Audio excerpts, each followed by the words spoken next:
Queria pedir que você abrisse a sua Bíblia no texto de Salmos. Abra sua Bíblia, seja ela física ou digital. Texto de Salmo de número 128. Salmo 128.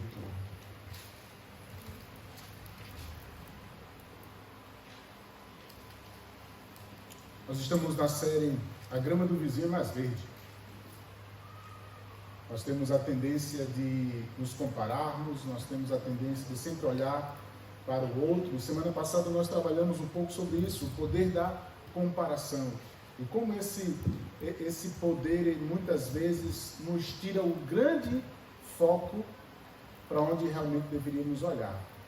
Hoje nós queremos falar um pouco sobre uma família que floresce mesmo em meio ao caos. E existe um texto muito interessante que eu queria trabalhar com ele hoje. É o texto do Salmo 128 e usar a história de uma família da Bíblia, para que a gente pudesse olhar para essa família, mesmo em meio a um caos, e o Senhor conduzi-los para a vontade de Deus em suas vidas. Nós estamos falando da família de José do Egito. Hoje nós queremos olhar um pouquinho para essa história, nos aprofundar um pouquinho nela, mas com base nesse texto, do Salmo 128. Eu vou ler, você me acompanha na leitura. Salmo 128 diz assim: Bem-aventurado aquele que teme ao Senhor e anda nos seus caminhos. Do trabalho de tuas mãos comerás, feliz serás, e tudo te irá bem. A tua esposa no interior de tua casa será como videira frutífera, teus filhos como rebentos da oliveira, à roda da tua mesa. Eis como será abençoado o homem que teme ao Senhor. O Senhor te abençoe desde Sião, para que te vejas a prosperidade de Jerusalém. Durante os dias da tua vida, veja os filhos dos teus filhos, paz sobre Israel. Vamos orar? Deus, em nome de Jesus, clamamos a Ti nesse momento, Senhor, que a Tua vontade seja feita nas nossas vidas. Opera, Deus, de maneira especial, para que possamos, ó Deus, compreender aquilo que o Senhor tem para falar aos nossos corações nesta noite. Vem, Espírito Santo de Deus, e opera nas nossas vidas para a glória do Senhor, em nome de Jesus. Você pode dizer amém? Amém? Amém. Irmãos, eu queria introduzir hoje, decifrando ou descrevendo uma cena. Imagina, um dia qualquer, ou talvez todos os dias da nossa vida. Talvez essa história seja parecida com a sua. Todos os dias, o despertar de um toque do celular. Muito cedo. Já clareando, o pai sai correndo para mais um dia de trabalho. Turnos longos, seja no caminhão, ou seja na fábrica. Entregas, horas extras, zangueou. A mãe entra na batalha do mesmo jeito. Prepara o bentô, organiza o uniforme, traduzir os avisos da escola. Pelo menos essa é a minha vida. Cuidar da casa, lidar com o cansaço. As crianças, entre esses dois mundos, português, em casa, japonês, na escola, duas culturas, duas pressões. No fim do dia, todos voltam para casa, mas nem sempre voltam uns para os outros. O pai chega cansado, a mãe está esgotada, as crianças, cada um vai para o seu canto. Um no celular, outro no videogame, outro assistindo vídeos, a TV ligada, comida rápida, poucas palavras. Como foi seu dia? Foi bom. Normal. E o silêncio vai. Amanhã começa tudo de novo. Mais um dia, e tudo isso vai parecendo normal. É um silêncio ensurdecedor. Até que um dia, essa família exploda em suas crises familiares. Não pense que tudo começa com uma explosão. Começa com um silêncio, no dia a dia. Eu não sei se essa talvez seja a sua ou a minha realidade, mas muitas vezes nós olhamos para esse cenário e temos a tendência de comparar aquilo que nós temos com aquilo que o outro tem. Parece que a grama sempre é mais verde do que está no vizinho. Mas lembre-se que nem tudo está perdido. Para a nossa reflexão, a gente precisa pensar exatamente no que Deus tem para as nossas vidas. E hoje, o convite é olharmos para dentro. Olharmos para a nossa família. Olharmos para o que nós já temos. Famílias que florescem não necessariamente significa dizer que tem problemas. Não existem famílias perfeitas. Mas a graça do Senhor restaura o nosso lar. É a graça do Senhor que restaura as nossas vidas. Vivemos nesse ambiente muito, muito difícil, mas precisamos então olhar um para os outros e fazer essa pergunta: existe alguma família perfeita? Realmente há possibilidade da minha família florescer? O que é que eu preciso fazer? E olhando para esse texto, o texto que nós acabamos de ler, que a gente começa a perceber alguns detalhes. Eu queria só explicar que texto é esse, antes de nós adentrarmos um pouquinho na sua linguagem. Lembre-se que Salmos é um grupo de músicas, nós podemos dizer assim. Salmos são músicas que literalmente eram cantadas. Para nós, a melodia foi perdida. A letra se conhece. Esse grupo específico de salmos, chamados de salmos ou cânticos da romagem, ou cânticos de peregrinação, ou ainda cântico dos degraus, tanto faz essas três palavras, era um cântico que eles iam cantando em direção ao templo, um período específico, principalmente nas suas caminhadas para as festas da Páscoa. E nesse período de peregrinação, eles cantavam e entoavam esses cânticos. Era um culto que se iniciava em casa, uma espiritualidade que começava a viver dentro da sua própria casa e se alegravam caminhando para o local do encontro. Essa linguagem de sabedoria, bem clara do livro dos Salmos. Um certo autor ele diz assim: o Salmo retrata a piedade não em abstração, mas na bênção ordinária do lar, do dia a dia, daquele momento que nós estamos ali comendo juntos. Os Salmos nos convidam, principalmente esses cânticos de romagem, a viver o dia a dia da nossa vida. E olhando para esse salmo, que a gente precisa entender, famílias verdadeiramente abençoadas não são famílias sem crise, mas famílias cujas suas raízes estão no temor do Senhor e cuja sua história, elas estão transformadas pela graça. Isso não quer dizer que você vai ter problema. Isso não quer dizer que as crises não vão chegar. Isso não quer dizer que seus filhos não vão dar problemas. Não, não é isso. Mas quando a gente está fundamentado na graça do Senhor, quando a gente está enraizado em meio às Sagradas Escrituras, nós podemos fazer com que as feridas sejam curadas, que os relacionamentos e os conflitos sejam restaurados.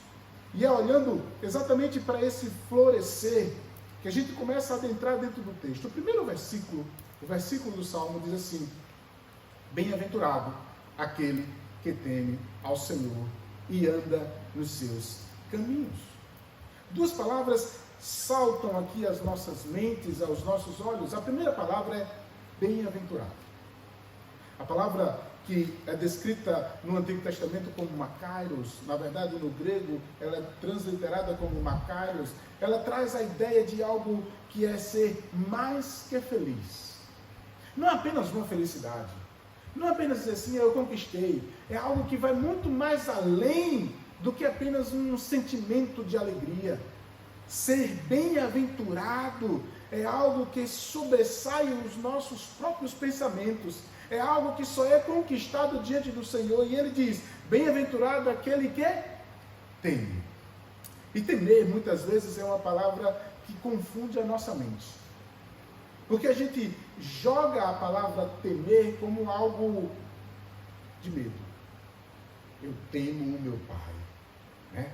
Eu temo a minha mãe. O que é que uma criança, quando diz isso, está querendo dizer? Ela está dizendo assim, eu tenho medo, literalmente. Tenho medo da chinela, né? Tenho medo do cinturão, tenho medo porque ele é brabo.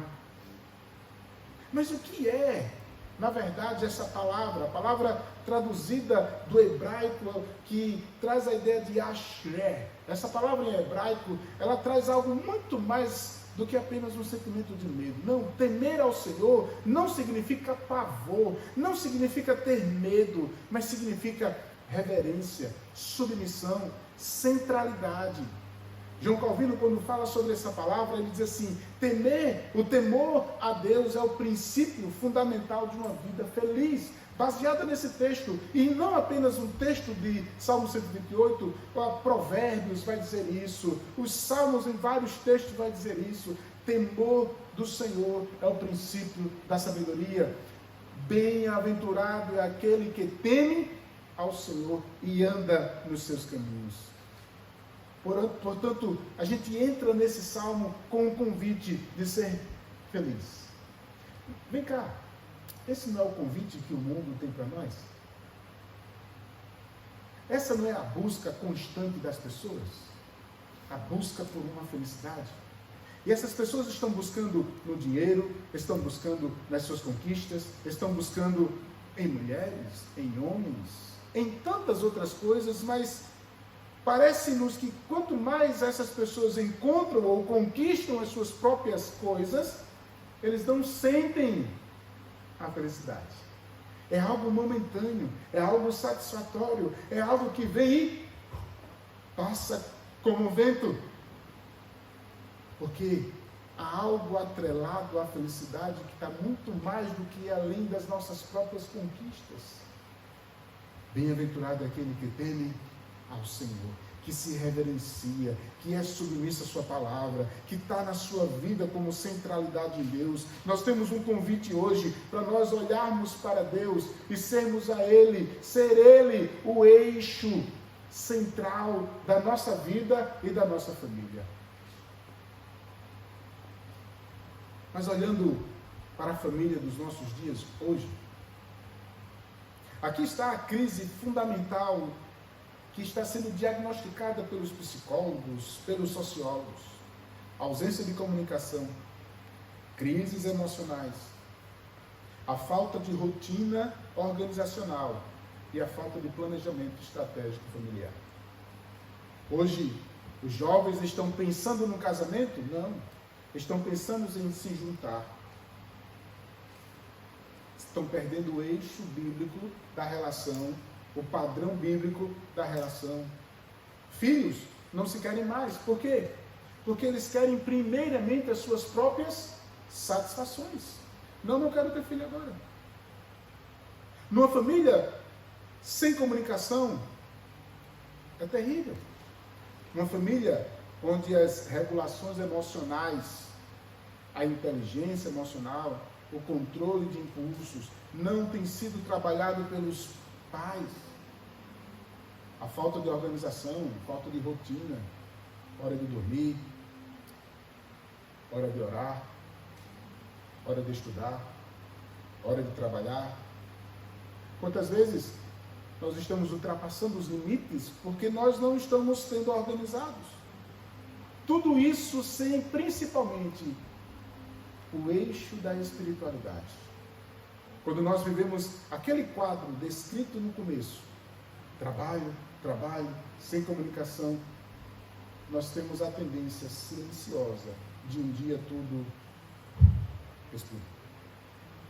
Ninguém chega para o marido ou para a esposa e diz assim: eu não aguento mais, de um dia para o outro. Nenhum filho vai chegar para o seu filho, para a sua mãe, para o seu pai, dizer: eu não aguento mais, ou tirar a sua própria vida de um dia para o outro. Isso começa no silêncio da rotina mal executada, com a ausência principal de Deus. Florescer como uma família abençoada, é necessário nós olharmos para o princípio da bem-aventurança, do temor ao Senhor. No verso 2 a 3, o texto nos convida mais ainda para chamar a atenção: do trabalho das tuas mãos comerás, tua esposa será como videira frutífera, teus filhos como rebentos da oliveira. A linguagem agrícola nesse salmo nos chama a atenção para a importância imensamente de um Deus que conhece o processo do cultivo. A linguagem agrícola para aqueles que eram agricultores, para nós muitas vezes que a gente trabalha com caminhão, com fábrica, com montagem, parece que não é muito o nosso ramo. Porque a gente não consegue compreender a dinâmica da mensagem de Deus no texto, porque aqueles agrícolas entendiam quando Deus dissesse assim: ó, do trabalho da tua mão comerás, a tua esposa será como videira frutífera e os teus filhos como rebentos da oliveira. A videira não floresce por acidente. A oliveira não cresce rápido.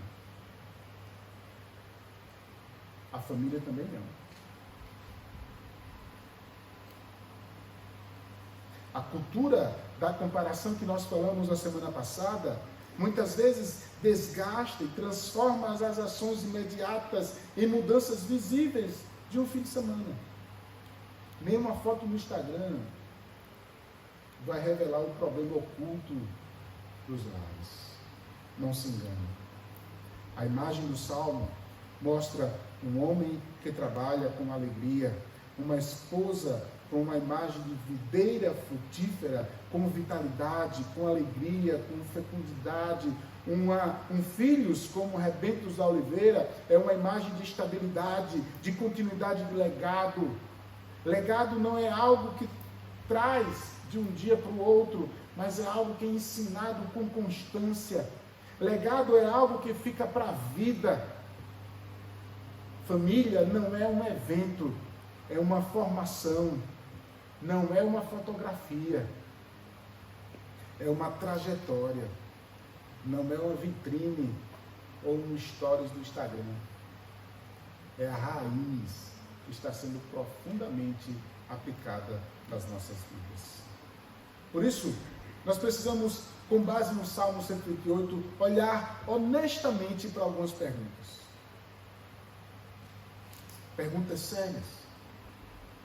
Nem todo casamento parece uma videira frutífera. Nem todo filho parece um rebento de oliveira. Nem toda mesa parece paz e comunhão. E olhando para esse contexto, quando, pastor, a minha família não é o Salmo 128, o que fazer? Quando eu não encontro isso na minha história, o que fazer? E é exatamente nisso que eu acho a Bíblia fantástica. Porque a Bíblia, ela não está Deus não está em nenhum momento preocupado em mostrar os erros que os homens têm. O pecado causado lá atrás e que é carregado em nossas próprias vidas, nos transforma em homens egoístas, nos transforma em homens que querem distância de Deus, do padrão de Deus. E é exatamente a vida descrita de José e sua família, em Gênesis capítulo 37, que mostra exatamente uma família totalmente fora do padrão do Salmo 128. Mas eram homens que conheciam a palavra de Deus. Ou pelo menos tinham relação com Deus. Havia um favoritismo declarado. Jacó amava José E os outros? E os outros filhos? Ele não escondia um presente que parece ser algo tão simples, mas a túnica de muitas cores era um símbolo público da preferência, do favoritismo, que sempre era um veneno para os outros irmãos. A comparação destrutiva descrita no texto é claro. A comparação que destrói as famílias começa muitas vezes dentro da sua própria casa, onde os próprios irmãos estavam em conluio contra o próprio irmão, o próprio José. Inveja, ódio, tentativa de assassinato. Essa é uma família abençoada. Pense numa bênção. Essas dores que foram profundamente colocadas na vida dessa família levou eles a uma tragédia.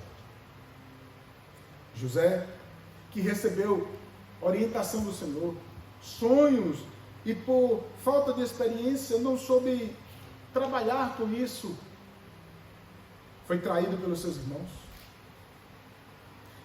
levado ao Egito como escravo, preso injustamente. Eu não vou me aprofundar literalmente sobre a vida de José, uma história que todos conhecem, mas ele, o abandonado, o rejeitado, o traído, foi exaltado por Deus porque ele era fiel ao Senhor. Ele era bem-aventurado. Mesmo que estando em uma família em que havia tantas ações que levam a nós olharmos essa família, eu não quero para a minha vida. Mas José servia ao Senhor. E a história de José não é uma trajetória de suave ascensão. É uma jornada marcada por traições repetitivas, injustiças acumuladas, dores, do poço à prisão, da prisão ao palácio, mas um detalhe sempre marcava a sua vida: Deus estava sempre com ele. Em tudo que ele tocava havia prosperidade, porque ele temia ao Senhor. Mas aquele homem tinha tudo para se vingar. Aquele homem tinha todas as propriedades necessárias para promover aos seus irmãos prisão, dor, sujeição. Leia comigo Gênesis capítulo 50, verso 20. Livro de Gênesis, o primeiro livro da Bíblia. 50.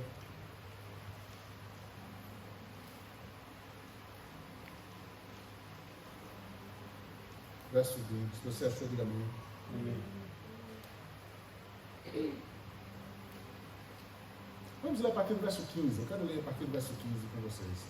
Diz assim o texto: Vendo os irmãos de José que seu pai já era morto, disseram: é o caso de prosseguir?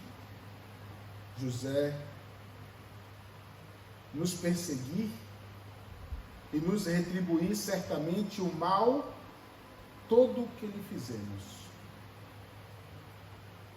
Portanto, mandaram dizer a José: teu pai ordenou antes da sua morte, dizendo: assim direis a José: perdoa, pois a transformação de teus irmãos e o seu pecado, porque te fizeram mal. Agora, pois, te rogamos que perdoe a transgressão dos servos do Deus de teu pai. José chorou enquanto falava. Depois vieram também seus irmãos e prostraram-se diante dele e disseram: eis-nos aqui, por teus servos. Respondeu-lhe José: não temais. Acaso estou eu em lugar de Deus? Vós, na verdade, intentastes o mal contra mim, porém Deus tornou o bem para fazer como vedes agora, que se conserve muita gente em vida. Não temais, pois eu vos sustentarei, a vós outros e aos vossos filhos. Assim consolou e lhes falou ao coração. Um homem que tinha todo o direito de mandar matar os seus irmãos, pelos seus status, pela posição que ele tinha, ele escuta a voz de Deus e não é dominado pela inveja, pela comparação, mas pelo sentimento de redimir a sua própria família. Quando a gente olha para a família de José, a gente começa a perceber o quanto Deus pode trazer a redenção em meio ao ódio. Ódio esse que José recebeu dos seus irmãos. Rejeição, venda, abandono, traição. Mas movido pela palavra de Deus, movido pela bem-aventurança, movido pelo temor ao Senhor, ele promove a reconciliação. O que José oferece em sua resposta não é vingança calculada, mas perdão genuíno que custou ele algo real. Ele lhe traz provisão. José cuida ativamente dos seus irmãos. Isso é redenção. E isso nos chama a atenção para as famílias que florescem, quando decidem romper o ciclo do ódio, da comparação, do silêncio. Quando vivemos um período em que muitas vezes o silêncio é reinado, em que uma faísca pode fazer com que pegue fogo, feridas são herdadas, agressividade é herdada, a ausência é herdada. Mas é sendo bem-aventurado que nós olhamos para o que Deus tem para as nossas vidas. Precisamos romper com o silêncio. Precisamos olhar para o bem-aventurado. Precisamos olhar para aquele que é temor. Comece a prestar atenção. E isso eu estou falando a partir da minha casa. E olha que existem coisas que eu tenho lutado para manter, como por exemplo, sentar à mesa para comer junto. Eu me lembro que quando eu estava, alguns anos atrás, na verdade antes de vir para cá, 3 anos atrás, um grupo de jovens e 3 pastores fazendo um curso de psicologia. Pense numa loucura. 3 amigos pastores em um grupo de jovens fazendo psicologia. E um amigo nosso, o pastor Bartolomeu, conversando com as meninas daquela classe, sentado eu, Bartolomeu, e algumas delas. Eu me lembro claramente quando o Bartolomeu disse assim, eu amo minha família. Ele contando com tanta alegria, pela filha que está trabalhando, que é arquiteta, pela outra mais nova que está estudando ainda. E ele disse com tanta felicidade, não, prioridade é sentarmos à mesa para jantarmos juntos. Nessa mesma hora, uma jovem começa a chorar. E a gente olhou aí um para o outro assim, ficou sem entender, e de repente ela fala assim, você sabia que eu nunca sentei à mesa com minha família para sentar, para comer, para orar? Naquela hora o pastor Bartolomeu disse assim, quando você quiser ir na minha casa sentar à minha mesa, você fica à vontade. Até porque ela já não morava mais com seus pais, ela já não morava mais no seu âmbito familiar, mas aquilo que é algo construído a longo tempo lá atrás, deixou uma marca que faz com que ela hoje tenha marcas doloridas na sua vida. Hoje, por exemplo, sentado à mesa, peguei meu celular e dei uma risada. Porque eu vi uma coisa no Instagram engraçada. A minha esposa pegou meu celular e eu fiquei calado. Quem estava errado era eu. Desliga o celular. Olhe nos olhos. Peça perdão. Algumas vezes eu já cheguei para os meus filhos assim: olha, eu errei, meu filho. Eu não errei na fala, mas errei no trato. Perdão. Pare de comparar a sua casa com as outras. Começa a ler a Bíblia com a tua família.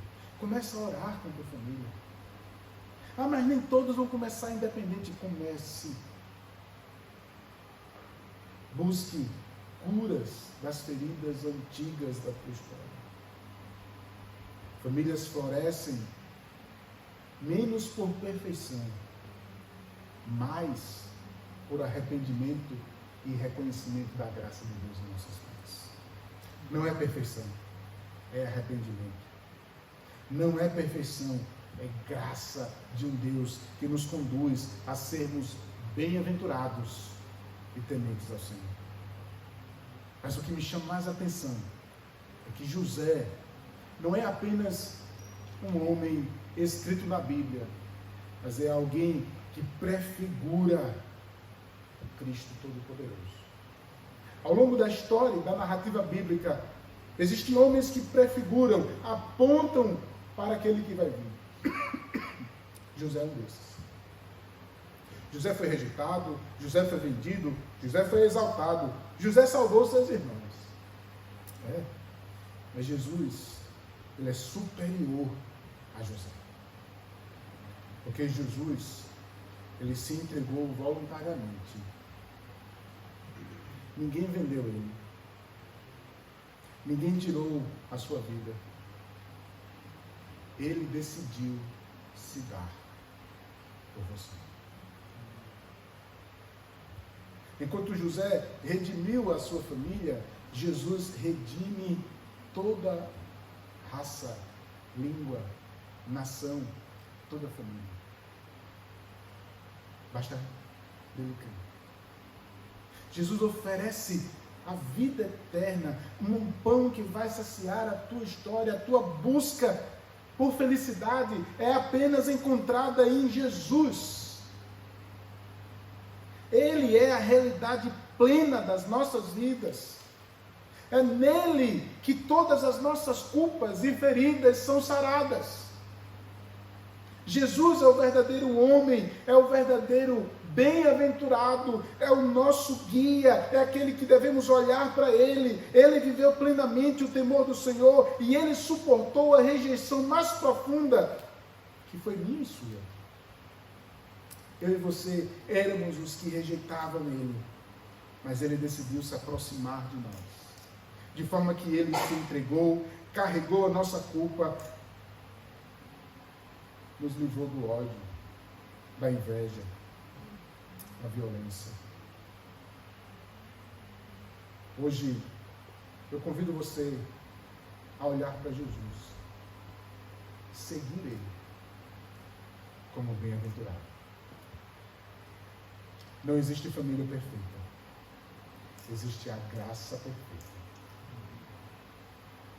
Enquanto essa geração e esse tempo em que nós estamos vivendo agora, tudo é abstrato, tudo é descartável, tudo é líquido. Um sociólogo muito importante, Bauman, ele diz assim: nós vemos uma sociedade líquida. Parece algo que a gente não consegue compreender, mas tente segurar um líquido na sua mão. Você consegue? Não, por quê? Porque ela sai pelas frechas, pelos buracos da mão. Isso significa falta de consistência. Enquanto Toda essa sociedade está assim e ainda não aceita os conceitos dessa palavra que nós acreditamos. Somos eu e você convidados a olhar novamente para aquilo que dizemos que acreditamos. Não é época de acharmos, não é época de vivermos o que achamos, é a época de vivermos o que a Bíblia diz para nós vivermos. Ele é o fundamento sobre o qual todas as famílias reais, com histórias reais, com feridas reais e com esperanças podem ser edificadas, assim como José e a sua família de Gênesis capítulo 37 foram restauradas, assim como aquela família quebrada, confusa, marcadas por ódio e por comparação, encontraram a graça que restaura o perdido. Eu e vocês somos chamados a encontrar o Evangelho que nos mostra ternura e firmeza. Jesus olha para nós e diz assim: troca comigo o fardo. Esse fardo que está cansado. Ele diz: vinde a mim todos que estão cansados e sobrecarregados, eu vos aliviarei. Tem coisas que eu e você não falamos. Fica aqui dentro. Nós comparamos, vivemos traumas, estamos cansados e não buscamos a Cristo. Quem governa a sua casa hoje?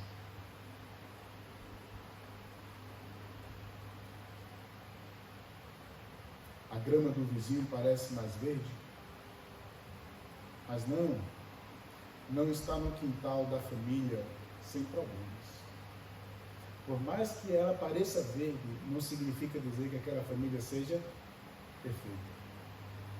O solo da tua casa precisa ser recheado da graça de um Deus que restaura os perdidos.